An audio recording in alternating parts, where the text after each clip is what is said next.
Welcome to episode 1. Johnny Fontane, Puzo, Sinatra. Woo!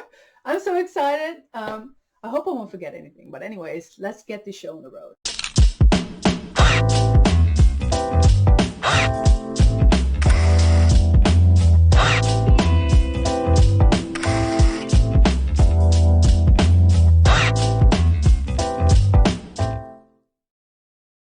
Now, I am a fan of old music. I am a big fan of Frank Sinatra. I am a big fan of Dean Martin, and then some. um, but now, having read the book and then seeing the amount of ridiculous similarities between Frank Sinatra and Johnny Fontane, I was like, this cannot be a coincidence. Coincidence does not exist. I mean, I know that the similarities, like the comparison, I should say, has been made. Like, oh yeah, Johnny Fontane is kind of like Frank Sinatra with the contract, but there's so much more.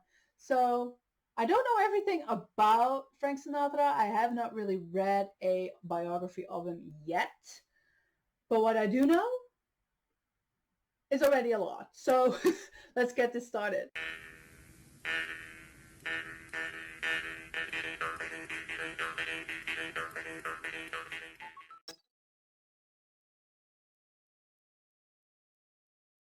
Of course, everybody knows the story like an offer, right? I'm going to make him an offer he cannot refuse, right? The famous Michael Corleone story about Johnny Fontane. Now, it goes a little something like this. So Johnny Fontane was part of this big band that he wanted to get out of. So he asked Don Vito for help. And Don Vito went to visit this band leader and was like, offer him a contract, like, I think like $100,000 or $10,000, like, let him go. And the band leader said, I ain't letting him go. Because he's a big shot, like, why let a big shot go? Like, the guy that brings in the money, why letting him go?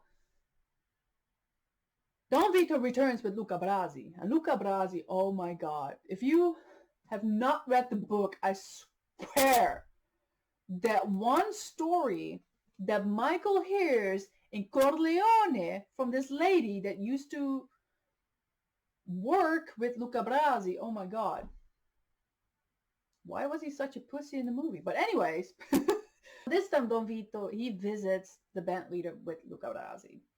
And Luca Brasi puts a gun to his head.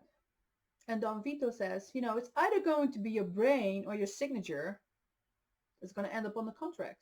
Let him go. And Johnny Fontane is a free man. Frank Sinatra. Ooh.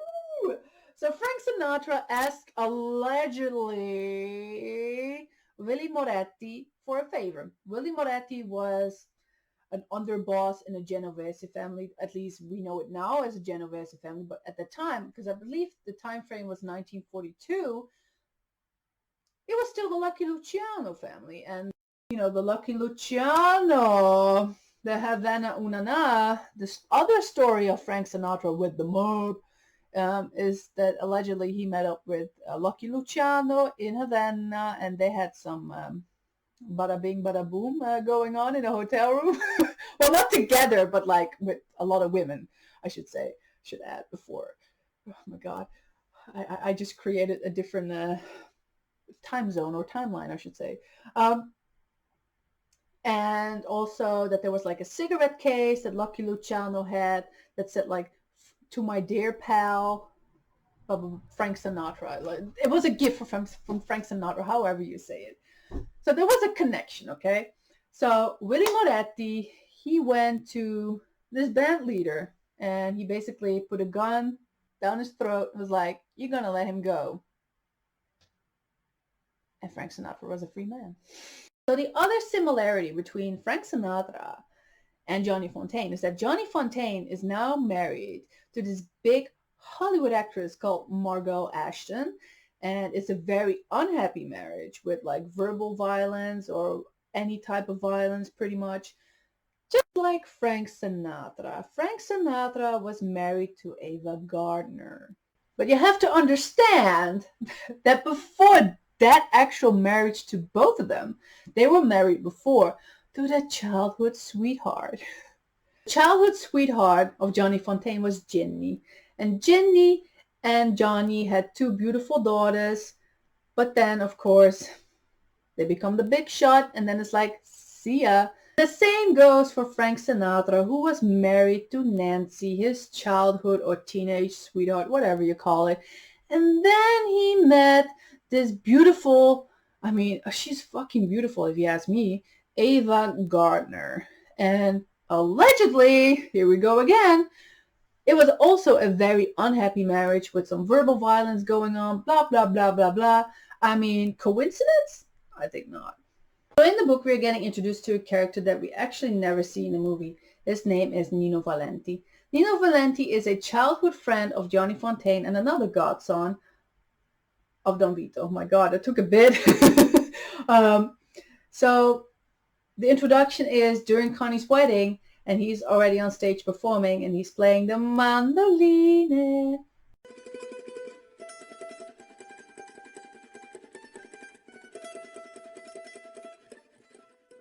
So when the meeting between Johnny Fontane and Don Vito comes to an end, Johnny Fontane makes his way to the stage and starts performing with his childhood friend, Nino Valenti. And actually at that point, he is at his most happiest, because this is like old times. This is how it should be. And this is exactly what Don Vito told him, because Don Vito was like, hey, look, you became this big shot in Hollywood, but you forgot your friend Nino Valenti that you promised that you would take with you to Hollywood and do whatever, but you never did. So by the time that Johnny Fontane gets back to California, he starts to feel really, really guilty, to the point that he just actually calls up Nino Valenti. He's like, come to California, let's hang out, like, you know, like for old time's sake, right? But it's the guilt. Like, he really wants to make, you know, Nino Valenti some kind of a star. If it's like in music or movies, he's like, just come to California. And so Nino makes his way to California. And that's when things actually start to get really problematic, because the problematic thing is that Nino is really addicted to alcohol. And on top of that, he has diabetes. And it's becoming a very problematic thing. So fast forward in time, you know, Nino had his few minor roles in Hollywood movies. You know, he's getting out there, and, you know, it's the alcohol problem just becomes bigger and bigger. But at one time, they're gambling, and Nino is actually winning. He's on a winning streak. And, you know, Johnny's like, you know, let's go back to the hotel room. And Nino's like, no. And then Nino passes out. And it kind of scares Johnny. So he's like, bring him to his hotel room. So he's being brought to the hotel room, as in Nino, to Nino's room. And he calls Dr. Segal. Dr. Segal is a character that we also don't know, but he is in the book. He is connected to Lucy Mancini. Lucy Mancini, the girl Sonny Corleone cheated with on Connie's wedding, you know, the one that he takes upstairs. And that girl, she's actually in Vegas, you know, doing some shady stuff for the family as well. But it don't matter. That's the connection with Dr. Segal. Dr. Segal is like, you know, your friend, he's dying, and you really have to stop the alcohol. And in fact, if you don't stop it right now, he's probably going to be dead tomorrow. And Johnny's like, whatever. So Nino wakes up, and he's like, hey, I want another whiskey. And the Dr. Segal is like, don't do it, to Johnny. And Johnny's like, what can one drink do, right? And Dr. Segal's like, sure. What can one drink do? Go ahead, amigo. So Johnny gives Nino his one glass of whiskey, and right away, Nino gets an attack. And it's like Dr. Segal has like put like a needle in his neck, and the attack stops. And that's when Johnny actually realizes, like, God damn, like, he knew that this was going to happen. He really just wanted to wake me up. Like, it's very, very problematic with, you know, my friend is dying. And so it's so sad. I mean, fast forward, you know, it's when in the movie, Johnny Fontane, he's making the deal with Michael to perform in Vegas, right? Like a contract, 5 times a year, bring your Hollywood friends, blah, blah, blah. And at that time, Nino basically dies. And when that happened in the book, I was silent for a bit. I was like, no way. It's so sad, because I was really getting invested in their friendship. I was like, oh, these two buddies, look at them, living the dream and the life now together, even though it's very problematic, but still, they're like reconnecting and they're singing again, making albums, and just they're happy. Well, at least Johnny is finding his happiness again because he had throat problems, like he couldn't sing, just like Frank Sinatra in the early 50s, who had throat problems and he didn't sing for a while. Johnny Fontane, he has like rat, whatever, in or on his throat. English, I don't know what that is. But it's actually Dr. Segal. It's like, have you ever had anyone examine your throat? And, Johnny Fontane is like, dude, I had all these big Hollywood doctors checking me out, and they say, you're never going to sing again. And he was like, well, you never got examined by me. And actually, he gets the best doctor, and they have this operation, and it comes with a lot of drama, of course. And it comes to the point where Johnny is able to sing again, like the old days. Like the soulfulness in his voice is back, and he really is just Johnny Fontane again. And he records an album with Nino, singing all the old songs like they did back in the day. Like everything happens for a reason, right? So they get back together. Eventually, there's this doctor that helps Johnny, to make him sing again. And then Johnny gets to make that one connection again, like the promise he made Nino, like, let's do this one album together, like the old days, the songs we used to sing. And then it's done. It was so harsh reading that. I was actually feeling really sad, and I had to put the book away for a bit. I was like, God damn it. But the time lapse of this is like when Johnny is signing the contract with Michael Corleone, as we see in the movie, that Mo Green gets shot. That's during his funeral. As we know, the baptism of Connie's son, I believe, or yeah. Actually, when Mo Green gets shot, that's when Nino Valenti's funeral is happening. The moral to the story is never forget where you came from. Don't be fooled by the rocks that you got. You're still Jenny from the block, right? But really, another thing is that you do you. It's so important that you do what you love.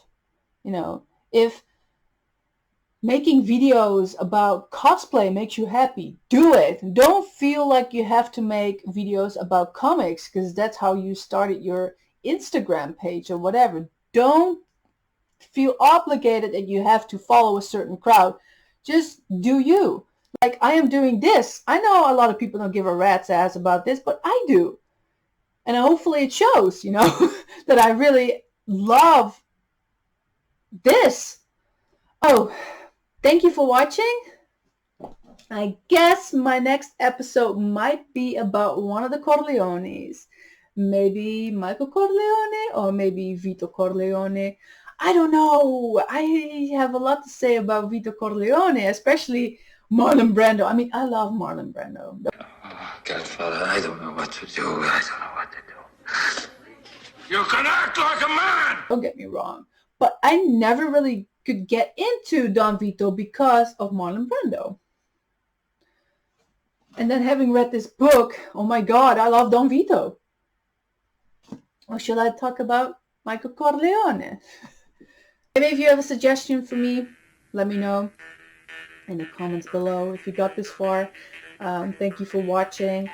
And then see you next time for episode 2 on animation investigation. So until then, read your comics, read your books, watch your movies, listen to your music, eat your pizza. You do you. And that's all that matters. Go for your own happiness. Ciao.